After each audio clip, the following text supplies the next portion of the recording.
Boa noite, Paula.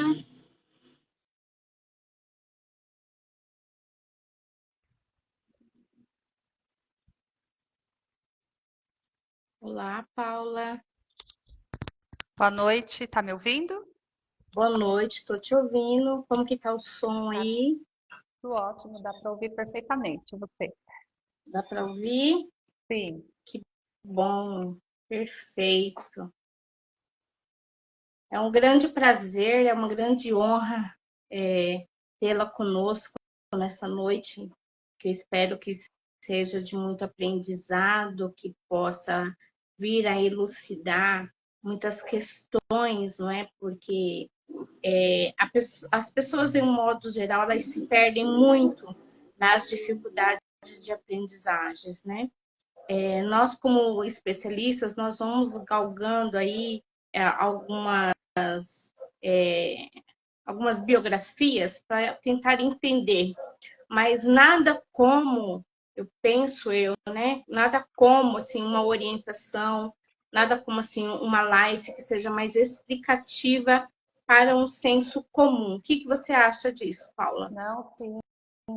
Nós temos que divulgar e ajudar as pessoas, né, a entender o que é o transtorno de aprendizagem, qual é o impacto disso na vida das crianças, dos adolescentes, até mesmo dos adultos, né? E eu estou feliz de estar aqui com você. Quanto tempo, né, que a gente Nossa, não se vê? é, é verdade, né? Para as pessoas que elas estão adentrando agora, né? Eu e a Paula, a gente tem aí um caso amoroso aí de alguns anos, tá? Eu fui trabalhar na educação especial por uma indicação da Paula mesmo, né? E lá na educação especial eu fiquei durante 5 anos e uma grande parte desse período que eu fiquei lá sob a supervisão da Paula, né? A Paula sempre foi minha orientadora nos meus momentos difíceis, nos momentos desesperadores. Não é isso, Paula? É isso mesmo, né? É desafiador mesmo, né, o trabalho, mas no final é gratificante, né? Verdade. Muito gostoso. Boa noite, pessoal está entrando, Ed, Alexandre, boa noite, sejam todos bem-vindos, tá?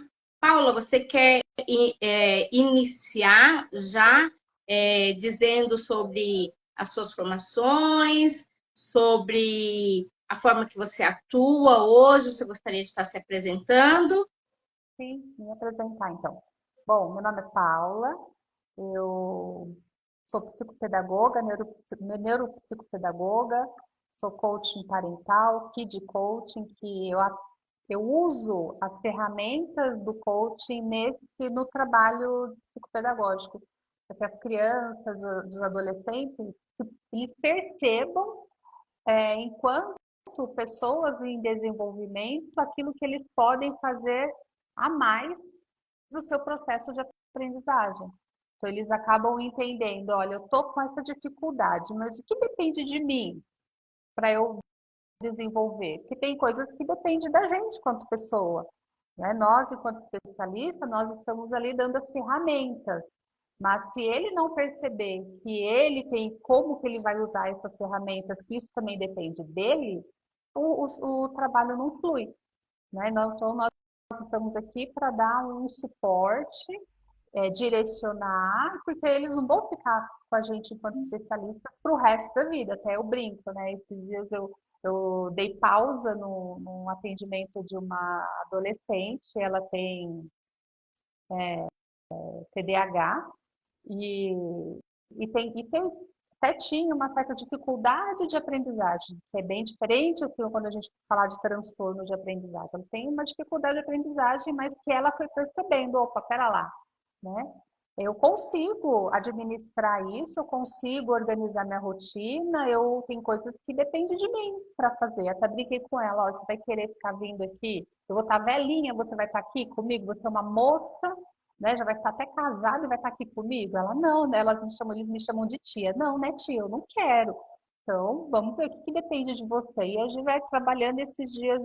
Eu dei a pausa, ela ficou super feliz, porque ela percebeu que ela está conseguindo caminhar, né, sozinha, então a gente vai dar esse stand-by para ver como que ela se sai nesse primeiro bimestre, né? E ela ficou super feliz. Eu até brinquei com ela, eu não quero te ver tão cedo aqui, nesse espaço. Eu quero ver você lá no shopping, eu quero te encontrar numa festa, te encontrar num parque, mas aqui não, né? Ela não, né, tia? Aqui não. Então, assim, tem que trabalhar com a adolescente, com a criança, aquilo que depende dela.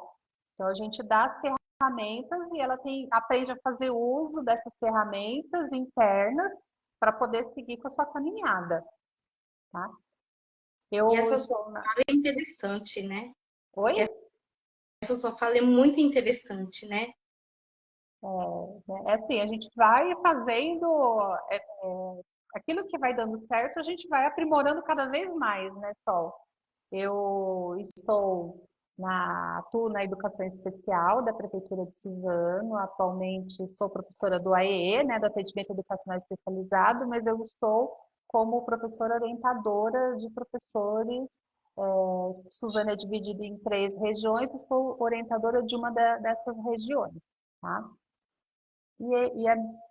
Falar da minha formação é muita coisa, né? Gosto de falar assim da prática mesmo, do dia a dia com as crianças, com a orientação com as famílias. E referente às famílias, quando a gente fala de transtornos específicos de aprendizagem ou até mesmo de deficiências, tem que ter essa parceria com as famílias. Eles são a peça fundamental no processo de desenvolvimento, no processo de estimulação, de intervenção. Sem elas, fica muito difícil o trabalho. Então, fica só a cargo do especialista ou a cargo da escola.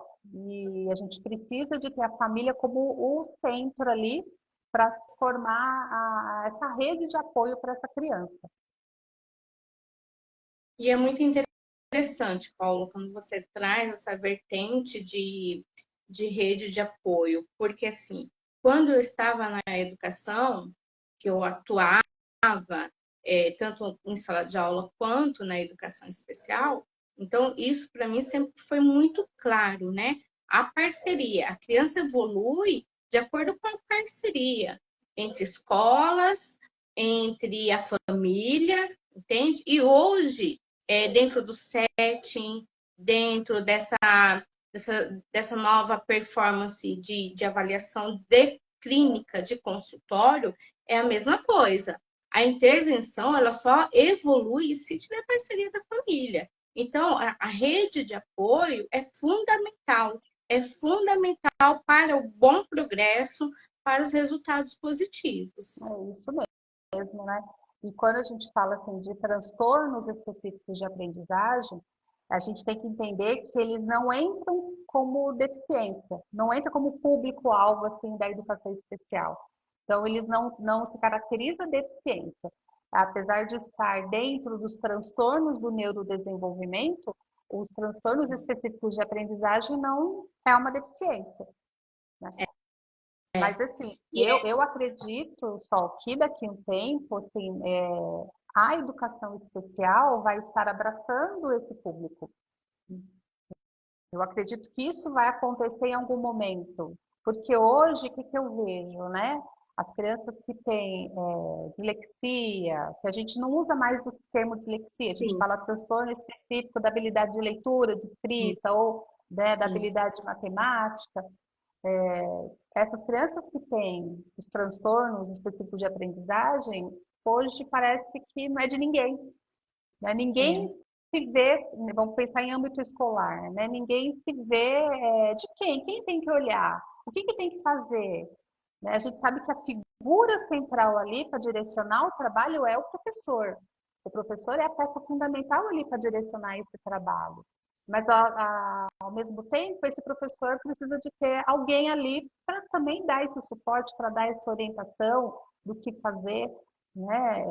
Eu sei que a gente não tem resposta para tudo, mas pelo fato de sentar com o professor e vamos pensar junto, o que a gente pode fazer? Para o professor, isso já acalma um pouco o coração dele. E vai ter alguém ali, vamos pensar, o que a gente pode fazer? Que recurso a gente gente pode utilizar? Porque quando a gente fala dos impactos nos transtornos de aprendizagem, quando não se tem uma intervenção adequada, a gente pensa em intervenção só a nível de especialista. Ah, não, né? Se ele tem transtorno específico referente à leitura e à escrita, vai ter o fono para acompanhar, né? Vai ter o psicopedagogo junto ali, tem o psicólogo junto, mas nem sempre essas crianças têm. Não, E não. fica a cargo, sim, da escola fazer. E precisa dar esse suporte para os professores, de orientar o que fazer, porque essas crianças, quando não se tem uma intervenção adequada, né, por mais que ela não tenha especialistas, mas se tem um professor bacana ali que está com esse olhar, está aberto até pesquisar o que, que eu posso fazer para ajudar esse meu aluno, o impacto emocional na vida dessa criança vai ser menor do que quando eu não olho para essa criança, não finjo que não, né, não vejo essa criança, né, trato a questão pedagógica igual para todos ali. A gente sabe que a gente tem uma demanda muito grande de ações dentro de uma sala de aula, mas a gente não pode esquecer que cada aluno é um aluno, é único. E É cada um vai único. ter suas especificidades ali, que eu, enquanto professor, vou ter que, né, trabalhar em cima disso. Mas a gente não está culpando professor nenhum aqui. A gente está falando assim que tem uma demanda muito grande e a gente está aqui para ajudar esses professores a pegar na mão deles, vamos lá, a gente vai pensar junto com vocês.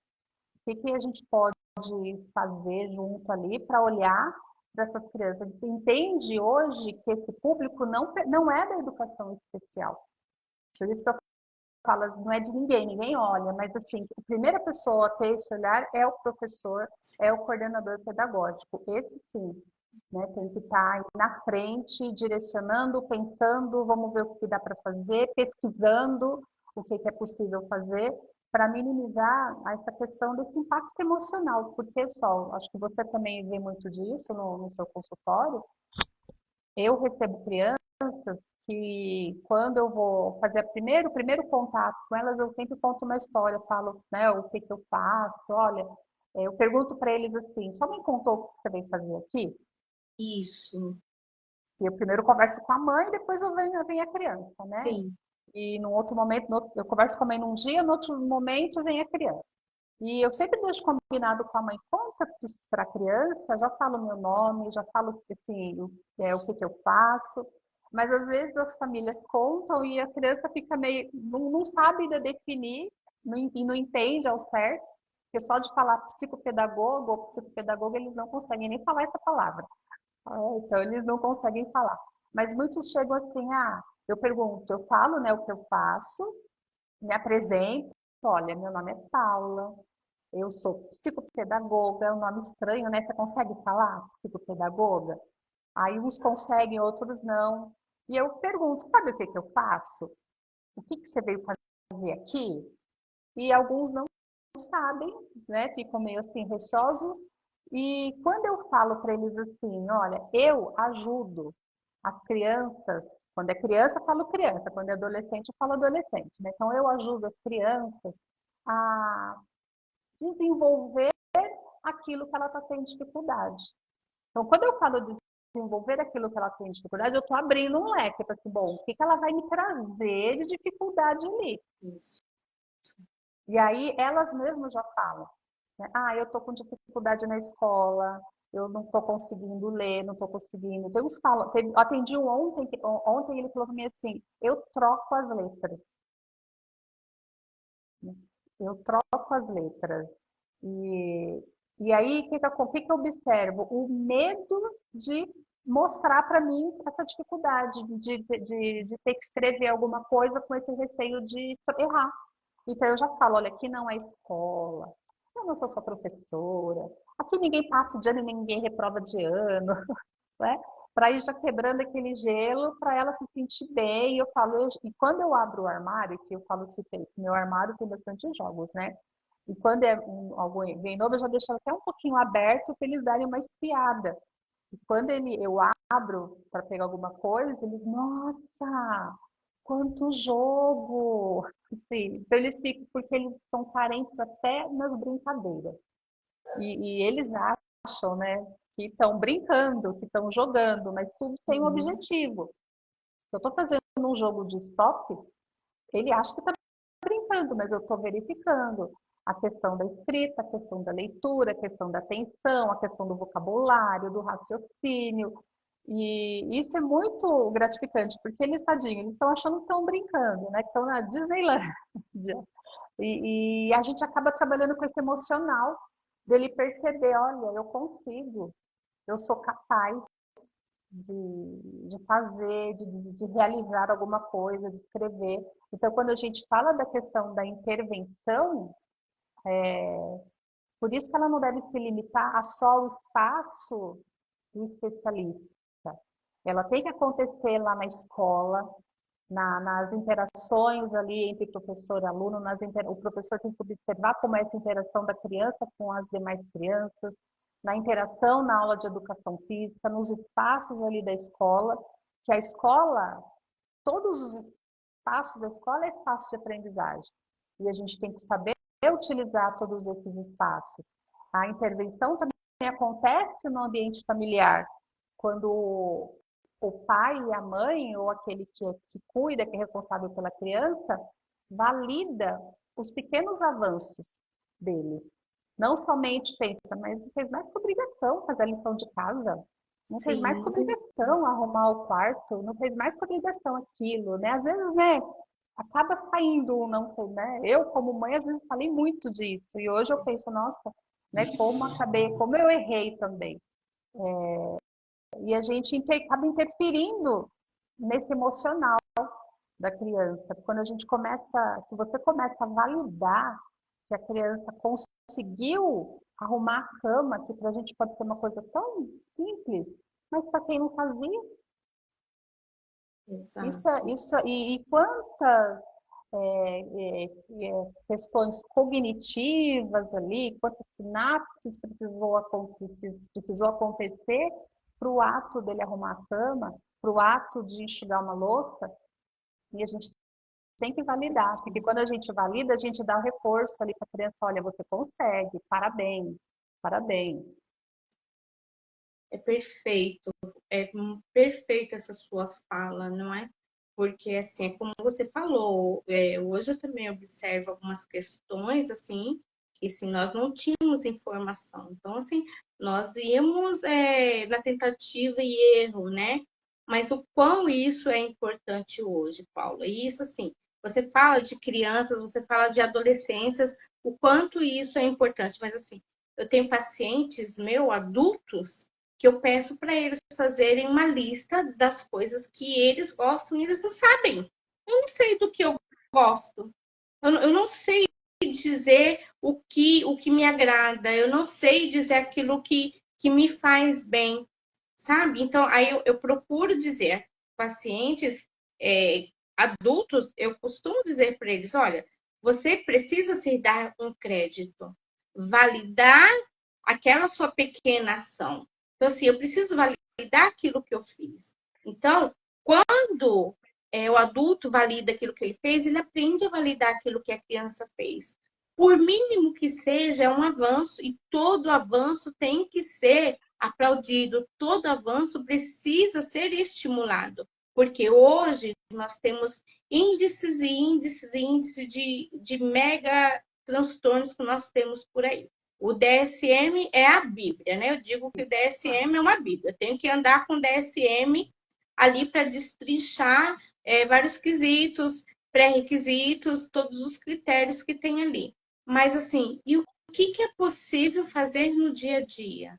Vamos trazer para a nossa realidade aquilo que é acessível hoje, que é como você falou, às vezes dobrar uma roupa, às vezes lavar uma louça, né? Olha, a louça não ficou tão perfeita, tudo bem, parabéns. Olha, vem aqui, vou te dar uma dica da próxima vez para sair melhor, não é? Porque tudo isso ajuda muito na questão emocional, como você falou, Paula. Não adianta os pais se prenderem apenas assim. Tem muitas crianças nas terapias do ABA, 20, 30 horas de terapia ABA. Perfeito, eu acho essencial. Porém, contudo, toda vida, se não tiver continuidade, no âmbito familiar se perde só lá dentro do consultório. Então, essas questões pequenas que você traz, e pequenas assim, num dito popular, mas eu sempre digo também que são gotas homeopáticas, é devagar, são nas sutilezas, são no que é possível hoje. O que é possível você fazer hoje com seu filho com qualidade? Olha, eu não tenho tempo para sentar com ele, não tenho paciência nas tarefas escolares. Tudo bem, mãe, tá perfeito, seja só mãe. Sente 10 minutos com qualidade. 10 minutos. Ah, mas 10 minutos não é nada. Eu concordo, não deve ser nada. Mas se você sentar 10 hoje, 10 amanhã, 10 depois de amanhã, durante uma semana, quantos minutos não foram? Sim. Simples fato do olho no olho, né? Ir pro chão, brincar, não é? Isso faz toda a diferença. E o que a gente percebe hoje é que ninguém brinca mais. Ninguém brinca mais. E eu estava até pensando esses dias, analisando até um caso que eu estou atendendo, as crianças revendo, né? Analisando um caso, mas assim, pensando assim no que eu já atendi e o que dessa questão da tecnologia. Eu não sei se você também já percebeu isso, as crianças estão tendo assim muita dificuldade na escrita, na leitura, pelo excesso de tecnologia, pelo excesso de exposição, porque é muito mais fácil para eu como mãe ou pai, né, ou responsável, cuidador, deixar a criança ali na frente da televisão ou no celular jogando, do que eu fazer uma brincadeira que exige dele o raciocínio lógico, que exige dele o ampliação de vocabulário que é trabalhar, né, falando, brincar falando, que vai exigir dele a escrita, o jogo mesmo que eu dei o exemplo, o stop, né, coisas que a gente fazia quando era criança e as crianças não sabem, Exato. né? Trazer essas coisas que a gente fazia lá atrás para o mundo dessas crianças de hoje. Eu vejo que muitos erros, até mesmo assim, de diagnóstico, é por conta desse excesso. Tudo que é em excesso acaba prejudicando esse desenvolvimento. E quando vem para o consultório, né, para a gente fazer estimulação, a gente vê, caramba, não é isso. Não é um Exato. transtorno, não é um transtorno de leitura escrita, era uma dificuldade porque faltou estimulação. Coisa que a gente vê Isso assim, mesmo. que começa a estimular e orienta a família no que fazer, a criança flui. Nossa, é gratificante ver esse resultado. E tem casos, sim, que realmente é transtorno específico, tudo, que casa certinho, mas a gente também tem que entrar com uma rotina do que fazer em casa. Olha, vamos reduzir o que está em excesso, que a gente precisa trabalhar, que tem que reduzir. E trabalhar com esses excessos, vamos tirar, vamos reduzir isso. É lógico que não é tirar de uma vez, né, para não frustrar, né? Tem coisas que a gente tem que buscar um equilíbrio ali, mas aos poucos ir trabalhando para tirar isso que está em excesso, colocar essa criança para se movimentar, para brincar com o outro, para fazer um esporte. E ao invés de ficar no celular jogando, vamos fazer uma leitura compartilhada em família? Cada dia um lê uma parte do livro, de um texto. Vamos jogar? Pega um jogo de tabuleiro, vamos fazer um jogo em família. Porque aí está convivendo, está conversando, está olhando um para o outro ali e está validando a criança ali. Nossa, quando ela acerta, parabéns, ó, você conseguiu. Quando ela erra, está tudo bem, você errou. Ao outro, uma hora ou outra hora você vai acertar. Aprender a lidar com o erro, porque quando a gente deixa a criança também muito tempo no celular, o que que acontece? Tá chato, tá ruim? Vai lá e muda. Vai lá e muda. Então ela não aprende a Isso. lidar com a frustração, Não. né? É, exato. E assim, essa sua colocação é uma colocação muito perfeita, Paula. O que eu observo? Eu tenho muita cautela quando eu vou fazer uma avaliação, muita cautela mesmo. Por quê? Porque eu sempre falo para os pacientes: olha, não pensem que vocês vão sair daqui com um colar no pescoço e a meta é essa, porque não vai sair.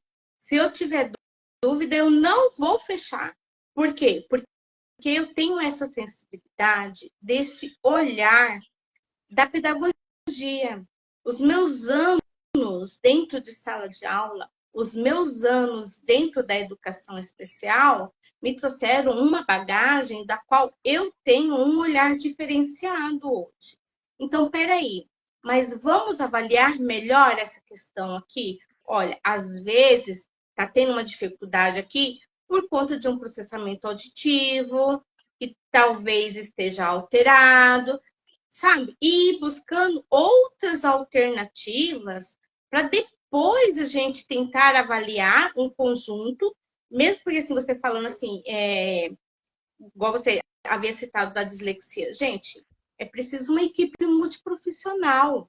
Não é uma única pessoa vai fazer uma avaliação e vai dizer. Não, é uma equipe multiprofissional, é o olhar dessa equipe, o que todas elas observaram, o que uma observa, a outra não observa, e nós vamos ali junto, tecendo ali esse emaranhado para chegar numa conclusão, não é isso, Paula? Isso mesmo. Quando a gente fala, né, dos transtornos específicos de aprendizagem, não é uma pessoa só, é um conjunto, é uma equipe. Por mais assim que não estejam todos no mesmo lugar, mas assim a gente vai indicando, olha, ele precisa fazer uma avaliação neuropsicológica. Então a família vai atrás de um neuropsicólogo, ali precisa fazer um acompanhamento com o fono.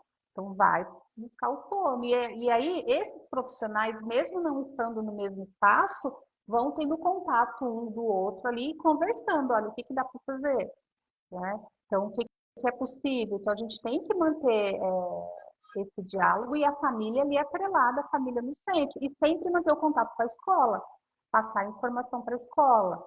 Olha, escola, o que você está observando, professor? O que você está observando aí? Porque eu no meu espaço, com a criança, estou observando isso, e aí, como é que tá? Né? E é claro que a escola, a professora vai falar, mas lá é só você e ele, é só você e ela. Sim, é só eu e ela, mas ele no culto, eu quero saber como que ele é ali no grupão. E o que você tem observado? Porque no individual, eu observei isso, eu percebi que ele consegue, ele dar conta de determinada ação, ele consegue escrever desse for desse jeito. E tem as acomodações que a gente orienta os professores do que fazer em sala de aula, porque tem as acomodações pedagógicas ali que a gente orienta. Agora, se não segue aquela orientação, aí fica difícil o trabalho. Aí essa criança, quando a gente fala do impacto, aí vai gerar um impacto, né, nela, na criança. E tá todo mundo trabalhando, tá todo mundo sendo orientado. Agora, quando um não faz aquilo, o prejudicado está sendo a criança. É uma É uma engrenagem, né, engrenagem. Paula? É uma engrenagem. E todos nós precisamos, né? Graças a Deus eu tenho o privilégio de ter junto comigo assim profissionais excelentes, das quais assim eu vou mandando, olha, eu não consigo dar conta dessa demanda, mando para um aqui, mando para outro ali, e assim esse contato é primordial, né? Eu sempre digo, olha, eu não consigo dar conta de todo mundo e tá tudo bem. Olha, tem determinada dificuldade, mando para fono X, mando para psico, e assim, é assim que a gente vive, compartilhando informações, não Isso é? mesmo. Porque assim, eu estudo uma determinada área, a Paula estudou uma determinada área, e nós vamos consolidando esses saberes. É isso que é importante, consolidar saberes para que essa criança ela fique, minimize esses impactos o mínimo possível, minimize. Por quê? Porque a questão emocional, Paulo, às vezes, muitas famílias não levam essa questão emocional em consideração. Mas olha só, a criança que em sala de aula, eu falo isso porque eu já presenciei isso em sala de aula.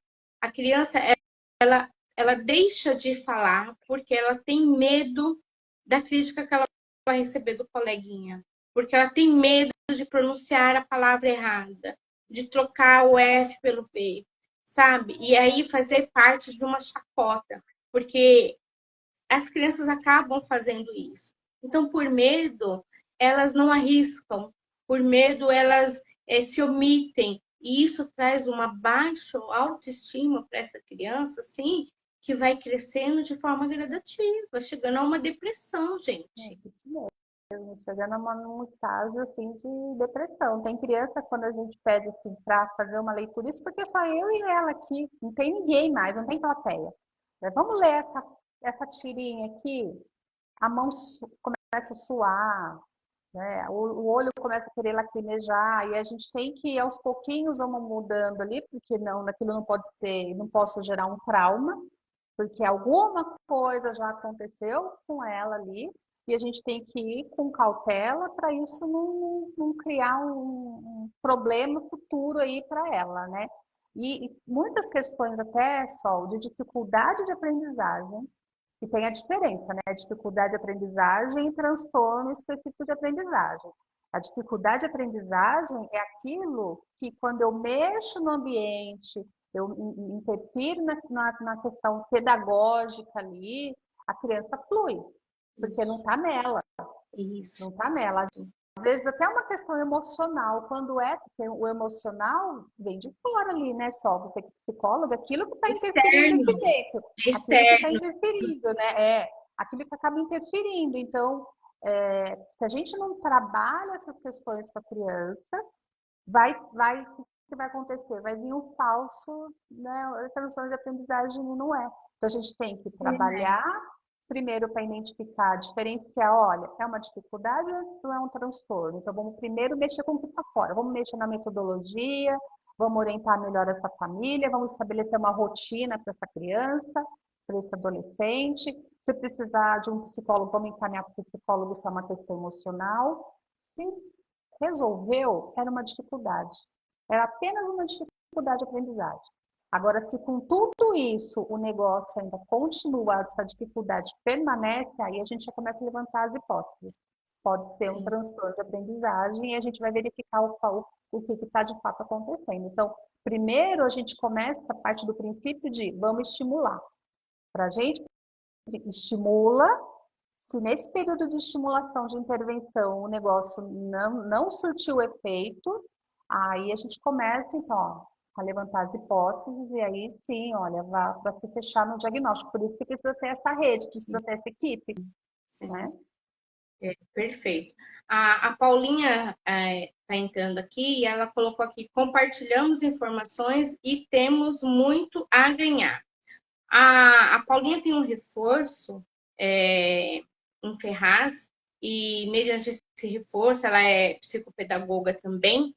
Então, assim, ela tem lá uma clientela, e sempre quando ela encontra dificuldades, porque é a questão que a Paula disse, tem dificuldades e tem transtorno. Existe aí uma grande diferença. Então, tem questões que a Paula ela não consegue resolver lá no reforço. Aí ela encaminha todo mundo para mim. Só me ajuda aí, pelo amor de Deus, me ajuda aí. É tanto que nós temos um projeto, né? E esse projeto é exatamente visando esse público, não é? Por quê? Porque nós entendemos que nós somos carentes de rede de políticas públicas. Então, é aquela questão. Eu indico para a Paula, a Paula indica para a Paulinha, depois indica para a Fono, mas aí como que a gente faz em questão de valores, não é? Então, esse projeto que nós temos, com a Paulinha, até com a Paula também, que a Paula já me encaminhou pacientes dela, são com valores que são mais acessíveis a esse público, porque também não adianta nós termos tanto conhecimento e quando o público chega até nós, de que forma nós podemos auxiliar esse público, né, Paula? Então, assim, duas Paulas aqui que abrilhantam o meu jardim, né? Agradeço muito por vocês compartilharem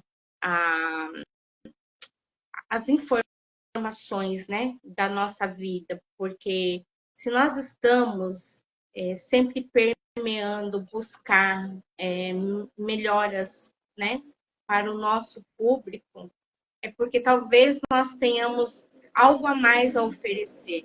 Não é isso, Paula? É isso. Paula, vamos lá. Então, assim, você está falando aí dessa questão das dificuldades de aprendizagens e os transtornos de aprendizagem. Paula, diz para mim quais são os impactos dessa falta de intervenção. Por exemplo, a criança lá que a professora sinalizou, mas que a gente cai naquela questão financeira lá, que a família procurou um valor que não fazia parte daquele orçamento e deixou isso para lá. Quais os impactos? Isso, né? O primeiro impacto que eu vejo é o emocional. É o emocional, porque a cognição, ela dorme na cama da emoção, né? Isso é Que muito perfeito forte. isso! É, a primeira vez, a primeira vez que eu ouvi essa frase foi até no estágio que eu fiz lá em Portugal, né? Que o nosso professor, ele falou isso assim, caramba, faz sentido mesmo. A gente, né, não para pensar nisso. A gente lida com isso no dia a dia e fala, caramba, a emoção dorme na cama da cognição. Então, se o emocional não tá legal, né, com certeza vai interferir nessa questão da aprendizagem. Ou seja, se a criança está com essa dificuldade ali e ela percebe que ela tem essa dificuldade, mas a gente não ajuda, não tem uma intervenção adequada, vai sofrer esse impacto, vai ter esse impacto, né, no emocional dela, onde ela trava, porque ela vai ficar com medo de se expor, com medo de mostrar às vezes até ela sabe, mas ela tem medo de mostrar o que sabe com aquele medo, será que eu sei, tá certo? E, então, o emocional é o que eu vejo que mais tem o impacto negativo aí quando não se tem uma intervenção. E eu não estou falando de intervenção só no espaço clínico terapêutico, não. Eu estou falando assim, vamos pensar, estou pensando lá na escola, que é o principal, a criança está lá na escola. Mas se eu tenho um 200 professor, dias, né? e se eu tenho um professor, e você, né, quando você está na escola, você presenciou algumas vezes, né, situações como essa do professor falar, né, para a criança, você de novo errou? Caramba, de novo, só faz tudo errado. Vai lá e faz de novo, vê se acerta dessa vez, ó, presta atenção. Nossa, a criança sabe que ela tem dificuldade. Até porque a gente tem que pensar o que ela escuta em casa sobre as atitudes dela. Porque se eu tenho uma família tóxica emocionalmente, então você imagina, né?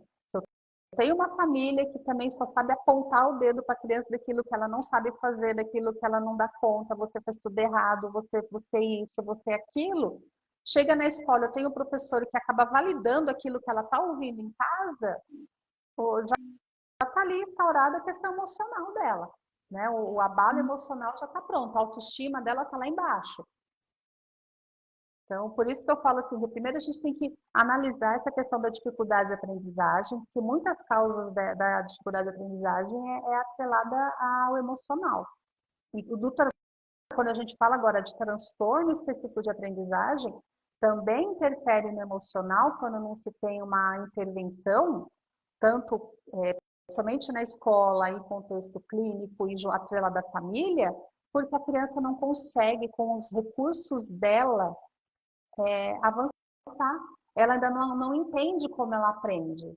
Quando ela vem para o contexto clínico, a gente começa a fazer o trabalho e mostrar para ela qual é o caminho, porque não é que a gente vai mostrar literalmente para ela assim, não, ela vai descobrindo. A gente vai usando, assim, a gente como especialista, a gente tem umas ferramentas, a gente tem nossos, né, as nossas técnicas para fazer com que ela perceba.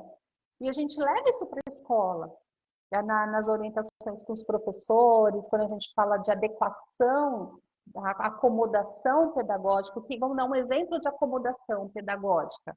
Quando eu sinalizo para o aluno, visualmente, o tempo que ele vai precisar para fazer tal tarefa. Eu não posso ficar verbalizando, você tem 10 minutos para fazer a tarefa, mas o que significa 10 minutos? Para alguns isso é abstrato. Agora, quando eu sinalizo, quando eu faço um desenho de uma pizza na lousa e divido essa pizza em partes e vou representando, cada parte representa 5 minutos, e conforme for passando os minutos, eu vou lá pintando, ela está visualizando quantos pedaços ainda falta para pintar, para a professora pintar. Então, eu consigo monitorar o meu tempo enquanto aluno. Opa, ela está pintando ali, ainda falta 3 pedacinhos ali, então deixa eu fazer aqui. Ela consegue administrar isso, né? São coisas São as simples. dicas, né? As Sim, pistas visuais, né, Paula? sim. Essa é uma coisa que a gente sempre bateu tanto nessa tecla na educação aí em Suzano, e assim, parece ser uma coisa assim que ela é tão simples, gente, mas assim, é tudo. Nem todas as crianças elas são auditivas, muitas elas precisam visualizar, como a Paula falou. É Uhum. abstrato, mas o simples fato de você fazer aquele desenho ali vai permitir que essa criança tenha uma previsibilidade, e com essa previsibilidade, ela vai elaborando internamente os seus anseios e ela vai acomodando Sim. isso. Um outro exemplo de acomodação é em prova, nas provas. Quando eu coloco esse enunciado de forma mais objetiva.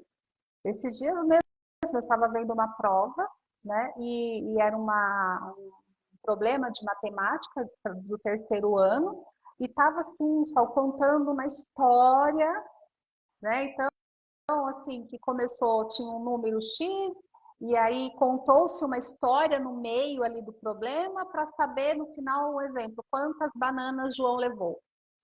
Não vai fazer. Vamos pensar assim, numa criança, né, que tem lá o transtorno, né, vou usar o termo de dislexia, primeiro ela tem dificuldade na questão da leitura. A leitura dela não é fluente. Ou até Sim, mesmo, ela até pode conseguir ler, mas ela não vai conseguir compreender. Chega no meio do caminho, ela já se perdeu. Opa, já me perdi. Então, a gente tem que trabalhar com enunciados mais objetivos. O que você quer saber? O que exatamente você, professor, quer saber? Então, facilite esse objetivo, seja mais objetivo. Não precisa ficar contando tanta historinha no meio ali, não. Né? Então, são várias acomodações ali pedagógicas que se favorecer para a criança, porque às vezes o professor também quer saber, será que ele está interpretando o texto? Mas aí eu vou trabalhar um outro objetivo. Seu objetivo qual é? Saber se ele sabe fazer a conta ou saber se ele sabe interpretar. Né? sim. Então, você tem que saber, entender o que você quer, o que você busca quando você está dando uma avaliação. O que você quer? Qual é a avaliação de fato? De Você fato. está avaliando o quê? Então tem que trabalhar com coisas, com ser mais objetivo na avaliação. Evitar deixar esse aluno próximo à porta, próximo à janela, locais que tem barulho. De preferência, esse aluno tem que sentar próximo ou no meio ali Tem as fileiras da frente, põe ele no Sim, meio, ali, né? Mas não deixar ele muito perto da porta, à janela, por conta, se na janela tem trânsito de pessoas, se na porta também trânsito de pessoas, para ele não perder o foco ali. E quando for falar com a criança, também, da mesma forma que o enunciado é objetivo, você tem que ser mais objetivo na sua fala. Não ficar falando muita coisa. Que a gente tem que entender que tem crianças que além do transtorno específico de aprendizagem, tem transtorno do processamento auditivo central. Então, elas sim, escutam muito bem. Não são crianças que têm problema auditivo. Elas escutam muito bem, porém, tem uma questão de processar aquela informação que eu estou ouvindo.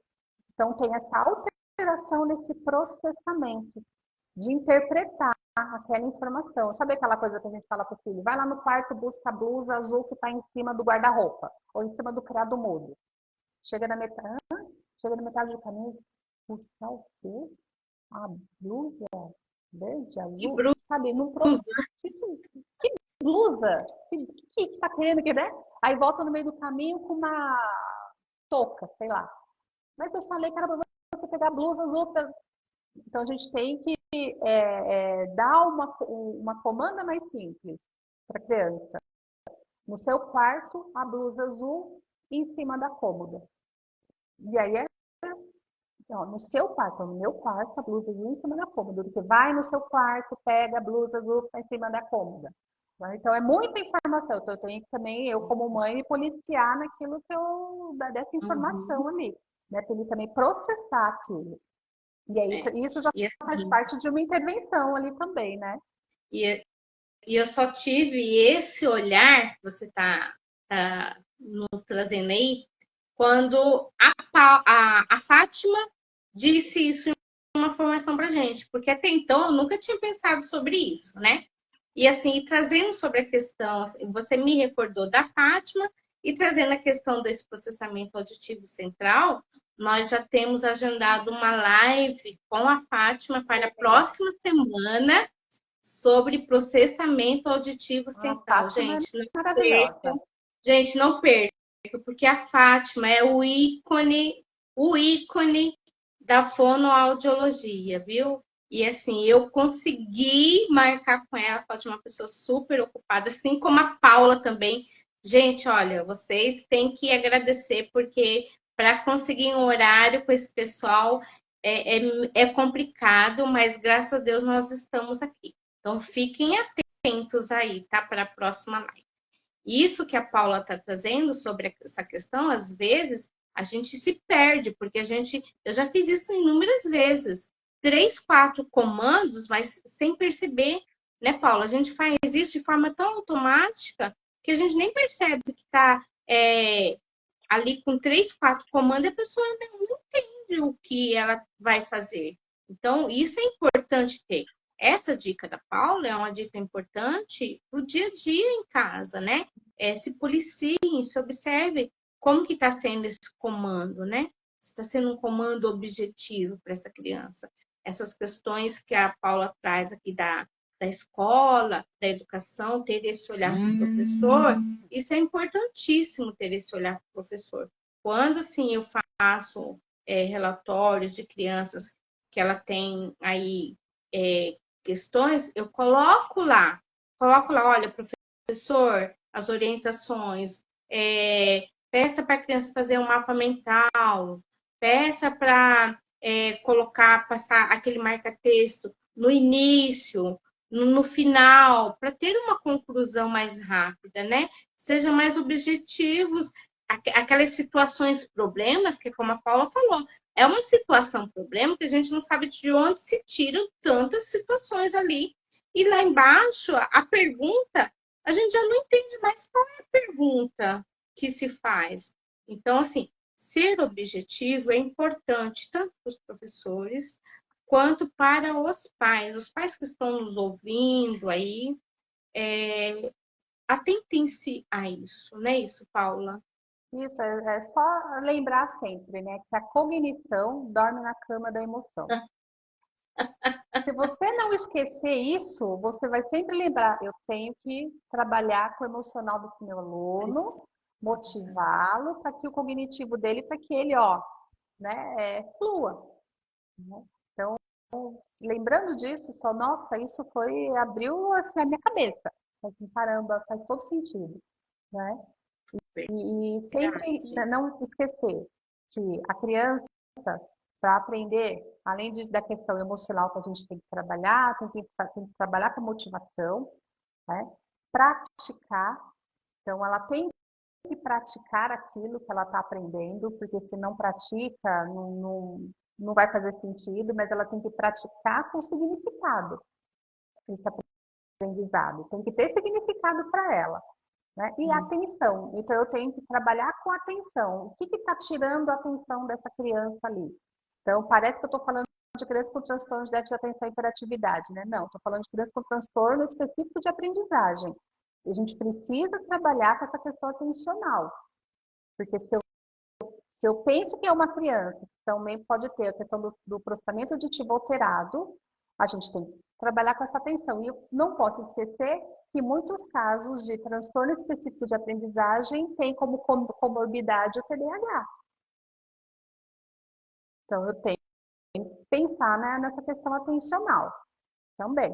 Tá? E a prática, gente, praticar, dar atividades que vão fazer com que ela exercite aquilo que foi dado em sala, vai ajudar muito, muito mesmo.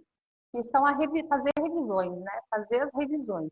Eu costumo falar também para os professores, até coloco assim em alguns relatórios, que antes de você, quando você termina a sua aula, você perguntar para a turma, ir lá para o Joãozinho, o que foi mais importante que ele viu hoje na aula de língua portuguesa. Você está trabalhando com a revisão. E ele vai, as Isso. crianças vão falar, ai, professora, você falou aquela palavra tal.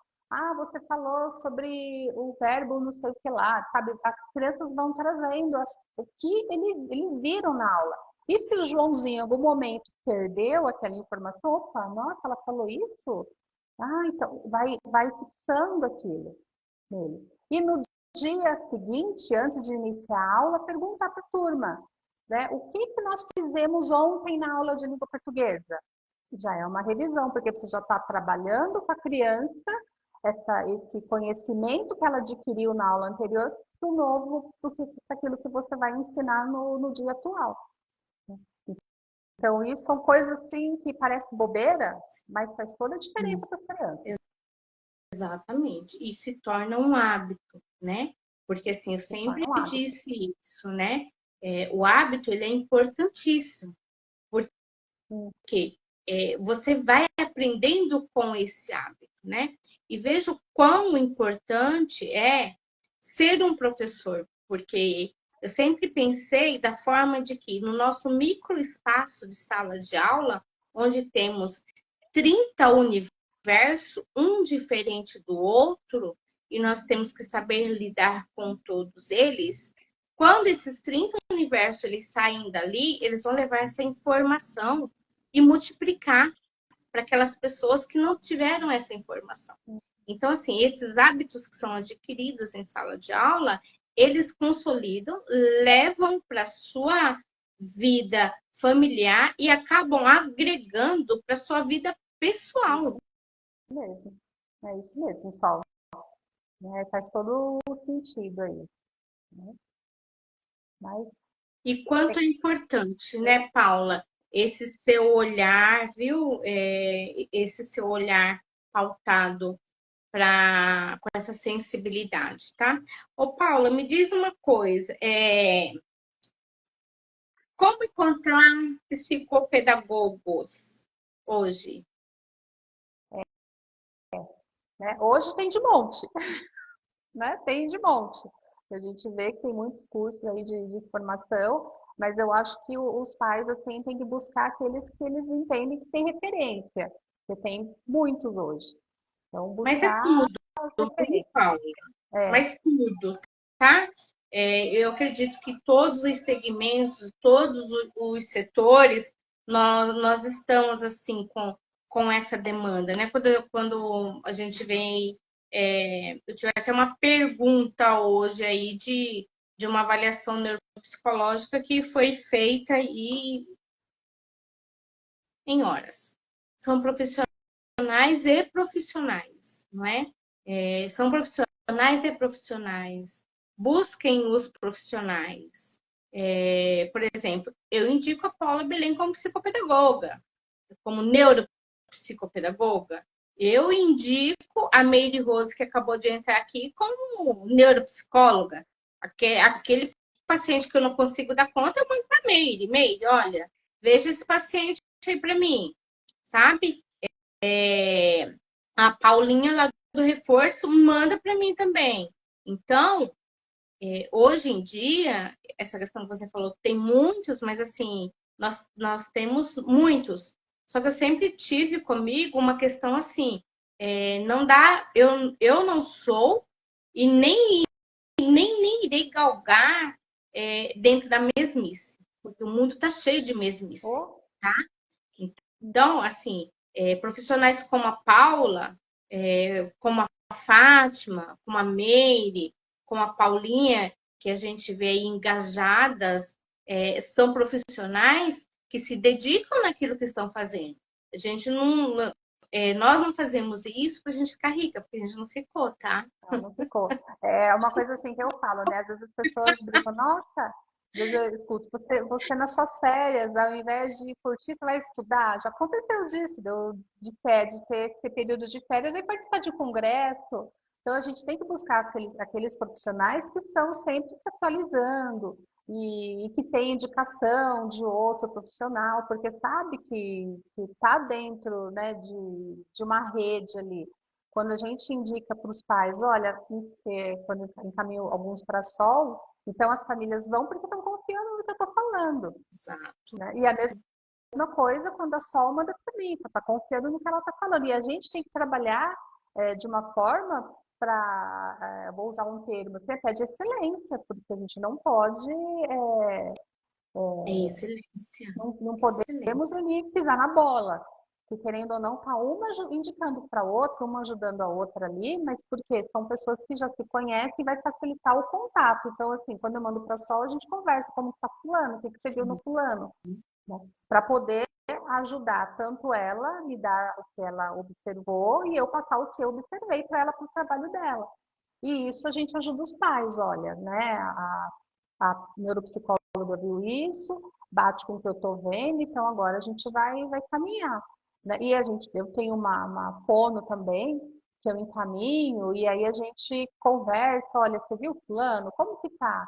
Né? E a gente vai conversando. Então, essa equipe, né, multidisciplinar que a gente trabalha, por mais que não estão no mesmo consultório, mas que tem que trazer segurança para a família, porque a família está confiando aquele bem dela, que é o filho, nas nossas mãos, porque eles estão fazendo de tudo para poder ajudar a, os seus filhos e a gente tem que dar o nosso melhor mesmo. Então, a gente sempre tem que estar buscando. Se você quer ser um profissional que se destaca no meio de tantos outros, você tem que estar se atualizando, porque se você não se atualizar, você fica para trás. Né? Tem que sempre estar se atualizando. Sempre. Constantemente. E eu vou te falar uma coisa, a gente dá graças a Deus quando a gente consegue aí um congresso que é ali nas férias que a gente consegue casar, que é pra gente ir. É, né? E pior que está tudo tão caro, então os congressos assim, tão, tem um congresso que eu quero participar no meio do ano, tá R$ 1.000 e poucos, de 3 dias, em São Paulo. E se Sim, parar para pensar que é para educador, né, e o quanto, né, o educador, né, nível financeiro, de salário, é complicado, sim, então a gente sim, acaba, né, a gente vai e sim. faz, parcela no cartão, né, a perder de Marcela, vista ali. Mas exatamente. se parar para pensar no professor, são congressos muito bons, mas se a gente parar para pensar no professor, tinha que ser mais acessível. Não Tinha que ser. são Não acessíveis. são A acessíveis. verdade Tinha que é essa. ser acessível porque é rico, é muito rico. É muito rico mesmo, os Não são congressos. acessíveis. E assim, o último congresso onde nós estivemos juntos foi o Aprender Criança, não é isso, Paula? E Maravilhoso, foi uma maravilhoso, fortuna, mas gente. é maravilhoso. É um congresso assim que você sai de lá Renovada. renovada, com muita coisa assim para Renovada. fazer com as pessoas. Caramba, né? Tem Sim, tanta coisa assim que dá para fazer, coisa simples que dá para fazer com as crianças, tanto em casa, na escola, no nível no consultório. Então, e pena que são muito caros, né? sim. Sim. E quanto são importantes esses congressos, essas formações? Porque, assim, todas as que eu pude ir, eu fui em todas elas. Todas, assim, que tivemos em São Carlos, tivemos lá em Campinas, todas que eu pude galgar, eu fui. E até hoje, né? Assim, sempre gostei muito dessas informações, porque tem momentos que parece que a gente vai perdendo a criatividade, Paulo. Não sei se isso acontece com você. Sim, Mas tem mas a gente momentos que tem que parece que, ai, buscar, né? gente, tudo cansado, eu já tentei de tudo. Aí vou lá para o congresso, não sei das contas. Menina, me renova, eu chego cheia de ideias. Sim. Porque para gente que está no dia a dia, assim, quando a gente sai, né, da nossa casinha aqui e vai no, que é outro mundo, né? A gente que participa eu participo muito de congressos. As meninas que trabalham comigo falam, nossa, essa daí, né? Gosta de estudar e eu gosto da formação. Até a minha coordenadora top falou assim, ah, então vai ter vou organizar os seus horários para você também dar formação. Porque essa daí gosta de dar formação. Eu gosto mesmo, porque aquilo que é importante, que eu acho que é importante para mim, a gente tem que passar para as outras pessoas, né? Então é muito gostoso mesmo. Encontrei ontem com uma coordenadora pedagógica que ela está indo para uma outra escola, ela vai ser coordenadora pedagógica de outra escola, e eu até brinquei com ela, se você precisar de mim aí nos HTPCs, pode me chamar, tá? Ela, não, com certeza, você já está na minha lista. Né? Então, porque eu gosto de compartilhar. Pra, Eu também. porque os professores precisam, né, saber do que fazer lá na Sim, escola. Eu não gosto sim. de falar muito de teoria, eu gosto de trabalhar mais com a prática, porque de teoria eles até sabem, mas o que fazer? O que fazer quando eu tenho um aluno que tem lá risco para dislexia? O que fazer com um aluno que tem deficiência intelectual? Né? O que fazer? É essa a pergunta dos professores. O que eu faço? A receita não existe, mas a gente leva as possibilidades do que tentar, né? Mas o fato de levar a atenção e o carinho, Paulo, já é tão gratificante para eles. E olha aqui, tem um comentário aqui da Jaqueline, tá? Jaqueline, que trabalhou comigo, que trabalhou com a Paula no AEE. Ela foi nossa agente de apoio, nossa colaboradora. Hoje ela é professora em Itaquaquecetuba. Parabéns, A Jaque. Jaqueline é E uma ela graça. coloca aqui, aí ela colocou aqui, olha, o AEE de Itaquá precisam de vocês. Olha aí, Paula. Pode chamar que a gente vai lá dar orientação, da formação. Então, vocês acham que ele Pode sabe que eu gosto chamar, disso. Pode falar lá que a gente vai. Né? pode chamar, Jaqueline, pode chamar que nós estamos aqui para irmos mesmo, viu? A Paulinha está dizendo aqui, ó, que a busca por atualização é primordial. A Val acabou de entrar. Boa noite, Val. Olha, Jaque, aqui. Vocês fizeram e fazem a diferença no AE de Suzano. E você fez parte E dessa você diferença também, viu, Jaqueline? fez parte da história de muitas crianças, né, Jaqueline? Muitas crianças, muitas famílias. Aqui Muitas para famílias. cima também, Sol, aqui em cima, tem a Hum. Thaís Fonseca, que colocou, Ah, você leu? não, peraí. Pode ler. Para que assim eles cresçam umas crianças saudáveis, que tenham confiança em si, mesmo vocês ajudam muito todas nós, e muitas vezes não percebemos a dificuldade dos nossos pequenos. Acho que foi quando eu falei da estimulação, né, Thaís? Foi isso, né? Tá vendo como que é importante, Paula? Por isso que assim, eu optei por estar fazendo essas lives para estar levando esse conhecimento, sabe? De uma forma muito sutil, de uma forma muito tranquila, sabe assim, de uma forma bem acessível para que as pessoas compreendam. Como a Paula disse, a gente não está aqui com fórmula mágica, mas dentro do nosso conhecimento, aquilo que é possível levar. Não é isso, Paula? É isso mesmo, a gente está para compartilhar. Às vezes eu brinco com as crianças, né? Quando elas vêm aqui, eu falo assim, eu não tenho pó mágico. Aí eles falam, não, eu falo assim, não, eu não tenho. Eu gostaria de ter um pozinho mágico, assim, de tirar, colocar assim na cabecinha, a gente, não, né? Já tem tudo, já. Não, não existe. O que existe é você fazer a sua parte e eu fazer a minha. Se você fizer a sua parte, tudo que a gente combinar você fazer e eu fizer a minha, você vai ver como vai dar tudo certo. Então ele já sai com um É isso combinado, mesmo. né? Então ele já sabe que ele tem que fazer a parte dele, porque ele tem uma meta. No meu Instagram tem lá não sei onde exatamente está agora, né? Tem várias publicações, mas tem um alvo, um painel com um alvo, né? E aí, às vezes as pessoas, qual é o objetivo desse painel com alvo, né?